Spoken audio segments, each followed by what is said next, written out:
On the 1st of June 1310, a woman was burnt at the stake in the city of Paris for her heretical writings. This Christian Beguine mystic was named Marguerite Porete, and she would be one of the many throughout history to be accused of heresy, even though she was a very devout, religious person.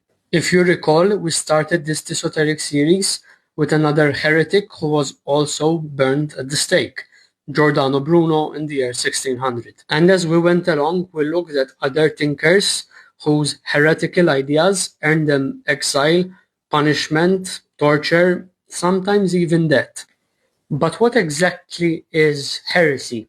Not the heretical ideas themselves, but the very act and phenomenon of going against accepted ideas and social norms. The word itself is derived from the ancient Greek heresis, which basically means something like choice. Now, as I often say on this channel, going back to the origin of a word, so its etymology, is not always the most reliable way of discovering what a word means today, because concepts and words change meaning throughout history. But in this case, it's quite useful. In this case, heresy and heterodoxy, similar concepts but not exactly the same, are contrasted with orthodoxy. Also from the ancient Greek, orthos means right or correct, and doxa means belief or opinion. So orthodoxy, right belief. What's important to note here is that heresis did not acquire the negative connotation it has today until certain Christian thinkers like Justin Martyr, or as we will see, Irenaeus, decided to make it their mission to basically label certain beliefs and practices as heretical and therefore to be shunned and attacked. Before that, heresis would have probably meant choice. So you could be a Stoic, you could be an Epicurean, you could be a Platonist, you could be a Christian, a religious Jew. It's all up for grabs. As I just mentioned, one of the clearest examples of attacking heresy would be the 5-volume work Against Heresies by Bishop of Lyon, Irenaeus. Written sometime around the 2nd century CE, Against Heresies was for a very long time the only access scholars had to Gnostic and alternative Christian modes of thinking, until the discovery in the 1940s of the Nag Hammadi library, for example. Among these heresies would be something like Gnosticism, very popular today and so vast it probably needs its own series. However, these heresies were attacked by Irenaeus for their sacrilegious nature and ideas. However, we have two problems.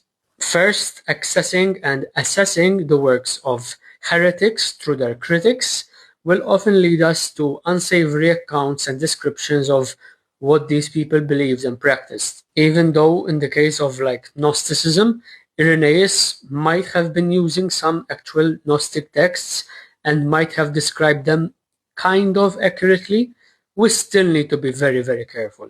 But secondly, is the fact that these thinkers were so important and, well, popular that critics had to address them. You do not critique something if it's not making the rounds. We often think of the history of Christianity as a proto-orthodox core of Christian beliefs fighting against offshoots which are described as heresies. However, the reality is far from that. In fact, the designation of proto-orthodox to what we would now recognize as the Catholic apostolic tradition, it was actually associated to that group because it won the day. We attached the label proto-orthodox after it became proto-orthodox. So when we fast forward to Giordano Bruno or Marguerite Porete, we are actually looking at a history of power dynamics playing out. A history of ideas which are acceptable and okay on the one hand, and ideas which are corrupting the souls of men, women, and children on the other. To quote the scholar Bernard McGinn, once again, a consideration of mysticism, both in Christianity and in other religions, and the history of philosophy and science, argues for a form of dialectical relationship between the mystical and the institutional elements of religion. Not only do we need to look at how mystics and alternative religious creative thinkers stretch and modify the accepted norms and ideas, but we need to also look at the power dynamics at play. When considering something like fanatical Christian orthodoxy, Alfred North Whitehead uses the example of this being a power-driven confusion between God and Caesar. This confusion is based on imperialistic fantasies of the divinization of power that leads to the subjection into physical and mental enslavement. In its fanatic use, orthodoxy not only legitimizes the power of domination, but also attaches itself as the law to the notion of God, such that the only possibility to relate to this divine law is by orthodoxy. Now, this is not a defense of heresy and heterodoxy as such. Just because an idea is alternative does not mean it is good or preferable.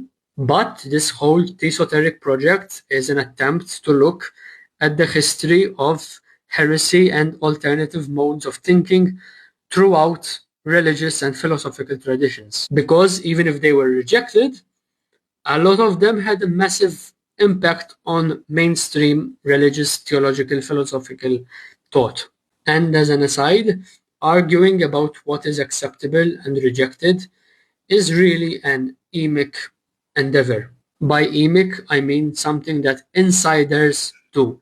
If we are to look at this subject, we have to take an ethic approach, meaning from the outside.